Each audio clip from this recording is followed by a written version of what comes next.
Il y a encore 2 semaines, ce bâtiment en ruine abritait le ministère de l'Éducation. Mais avant que la reconstruction ne puisse commencer à Port-au-Prince, beaucoup de décombres devront être fouillés. En particulier ceux des édifices publics qui contiennent des documents importants, comme ici les bulletins scolaires des élèves. Ce que nous faisons maintenant, c'est de la récupération. En fait, nous disons à un ouvrier ce que nous cherchons et où ça se trouvait, à quel étage. Alors il creuse au milieu du béton et dès qu'il trouve quelque chose, il s'arrête. Des équipes du ministère de l'Éducation vont voir et récupérer les documents ou l'équipement trouvé. Ces équipes de recherche savent qu'elles ne vont pas tomber que sur des dossiers.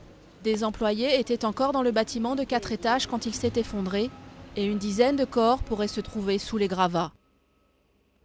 Une fois le travail terminé, les équipes pourront s'occuper du reste de la ville en ruine. L'ampleur de la tâche est encore difficile à estimer car la plupart des constructions ont été touchées. C'est un travail énorme, gigantesque et nous avançons pas à pas. Toute la ville a besoin d'être reconstruite. Certaines parties devront être rasées et on ne pourra plus rebâtir dessus parce que le terrain ne s'y prête pas. Il faudra probablement 10 ou 15 ans avant que la ville ne soit remise sur pied. Une ville et même toute une île à remettre sur pied, il faudra, selon les premières estimations, au moins 10 milliards de dollars pour tout reconstruire.